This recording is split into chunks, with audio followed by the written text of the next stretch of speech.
On June 10, 2016, Europe's most prestigious football tournament, Euro 2016, kicked off in France. For the first time in its history, the competition expanded to 24 teams, divided into 6 groups, with the 4 best third-placed teams also advancing to the knockout stage.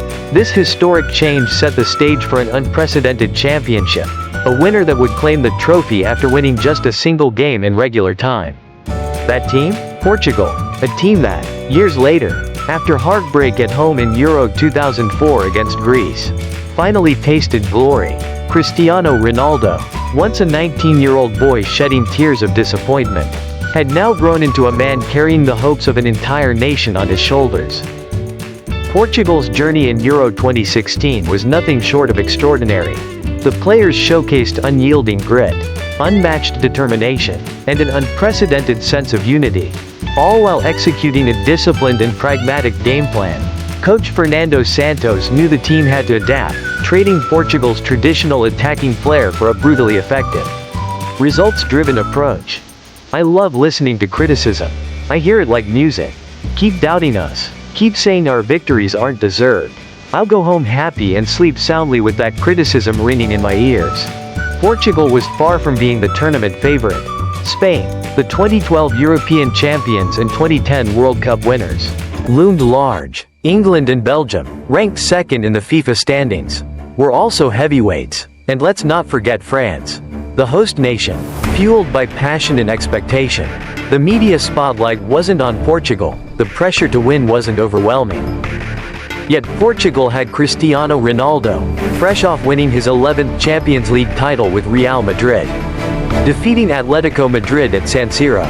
The race for the Ballon d'Or was heating up, with Lionel Messi claiming both La Liga and the Copa del Rey with Barcelona. Messi also had a chance to shine on the international stage at Copa America, but he fell short, missing the first penalty in the final against Chile. With Messi's setback, the spotlight inevitably shifted to Ronaldo. The draw placed Portugal in Group F alongside Austria, Hungary, and debutants Iceland. On paper, a manageable group. None of the other 3 boasted world-class superstars, giving Portugal a path forward without facing immediate giants. On June 14, 2016, Portugal kicked off their Euro 2016 campaign against Iceland at St. Etienne. Portuguese fans were confident in a victory, while Iceland supporters were witnessing history. Their nation of just over 330,000 people, smaller than Hanoi by more than 20 times, was playing its first ever European Championship match. The match was also a personal milestone for Cristiano Ronaldo, who was set to equal Luis Figo's record of 127 caps for Portugal. Yet, Ronaldo struggled to make a real impact. In the 31st minute, Luis Nani opened the scoring with a precise pass from Andre Gomes, and that would be the only goal of the first half. The second half saw a resurgent Iceland, and within just 5 minutes, Birkir Bjarnason scored Iceland's first ever goal at a European Championship. Despite dominating possession with 66% of the ball and launching 27 shots, Portugal was held to a 1-1 draw by the tiny nation. Criticism quickly fell on Ronaldo. He had 5 shots, only 2 on target, yet could not find the net. This match was all about us trying to score. And them? Not at all. Aside from 1 goal, Iceland parked the bus in front of their goal. Look at how they celebrated, as if they had won the Euro. That's the mindset of a small team. They thought they could achieve something here? Not a chance. But Iceland's perspective told a different story. Ronaldo appeared as the tragic hero, a player who never admits defeat. I don't know what he expected, for Iceland to play differently, or for us to play like Barcelona? Everyone could see Portugal had the upper hand. We had no choice but to play as underdogs. I think Iceland fully deserved the result. On Saturday, June 18, 2016, Portugal faced Austria in their second group match at Parc des Princes in Paris. Coach Fernando Santos made 2 changes in midfield, including the introduction of Ricardo Quaresma, hoping to create better link-up play with Ronaldo. Once again, Portugal dominated possession with 59% of the ball and launched 23 shots compared to Austria's mere 3. Yet, the scoreboard stubbornly read 0-0. Things seemed to be falling into place when Ronaldo was fouled in the penalty area in the 77th minute. But the drama hit hard, a player renowned for his spot kick prowess. Ronaldo struck the post, shattering the hopes of Portuguese fans. The match ended 0-0, leaving Portugal with only 2 points from 2 games, and Ronaldo still without a goal. I've disappointed everyone. I take full responsibility for this result. Cristiano skipped dinner and couldn't sleep. Last Sunday, I was one of the earliest to wake up, but he had been awake long before me. He carries the weight of being captain. We don't want any more negativity to affect him. He's a champion. His experience will help him bounce back soon. At that point, it was Ronaldo's 4th missed penalty in 5 attempts, including both club and national team duties. Yet, Santos' faith in him remained unshaken. If there's a penalty in the next match, Ronaldo will take it. He will score. He's a natural goal scorer, a true winner, and always responds positively after mistakes. That's exactly what I expect from him, said Santos. By 6 p.m. local time, Portugal faced their final group stage match against Hungary, ready to close out a challenging group campaign. From the opening whistle, the Portuguese showed intensity and urgency, but it was Hungary who drew first blood in the 19th minute, putting Ronaldo and his teammates under early pressure. Just when frustration seemed to mount, Nani stepped up with a crucial goal 3 minutes before halftime, restoring parity at 1-1 and giving Portugal a lifeline. The second half started with another blow. A free kick from De Souza put Hungary ahead again. But Ronaldo was ready to answer. Only 3 minutes later, he produced a moment of magic. A brilliant back heel strike that not only tied the game but also made him the first player in history to score in 4 consecutive European Championships, 2004, 2008, 2012, and 2016. The tension continued as De Souza struck once more, sending Hungary back in front at 3-2. On the sidelines, coach Fernando Santos could barely hide his frustration with the defense. Yet Ronaldo, showing his trademark composure and skill, rose to the occasion once again. A perfectly timed header brought Portugal level at 3-3, completing a spectacular brace in one of the tournament's most thrilling matches. Despite Ronaldo's heroics, Portugal could only walk away with a single point. Meanwhile, Iceland shocked the football world, defeating Austria 2-1 to claim second place in Group F. Portugal, finishing third with 3 points, still advanced to the round of 16 as one of the best third-placed teams, setting up a showdown with Croatia. Facing a star-studded Croatia side featuring Luka Modric, Ivan Rakitic, Perisic, and Mandzukic, Portugal entered the round of 16 as the underdogs.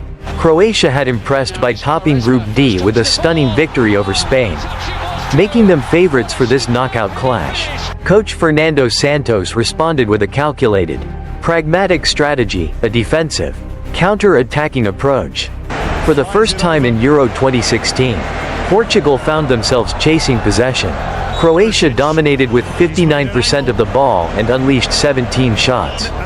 Yet none threatened the net. Meanwhile, Portugal's hero would come from the bench. Ricardo Quaresma, subbed on in the 87th minute, would decide the fate of the match. In the 117th minute of extra time, Ronaldo delivered a razor-sharp shot, only for goalkeeper Subasic to make a critical save. But Quaresma was perfectly positioned to head the rebound into an empty net, scoring the golden goal that sent Portugal into the quarterfinals. The joy on Portugal's players' faces was unmistakable, while Croatia could only hang their heads in disappointment. We all agree the better team went home. Croatia's players lamented. We controlled the game, created chances, dominated possession, yet they scored on a lucky counterattack. Fernando Santos, calm and collected, responded, "It felt like a final. And we won. Today, luck was on our side. That's football. Now we face a tough challenge against Poland, and we must prepare immediately. We want to play beautifully. But sometimes, to lift a trophy, you have to know how to win by any means necessary."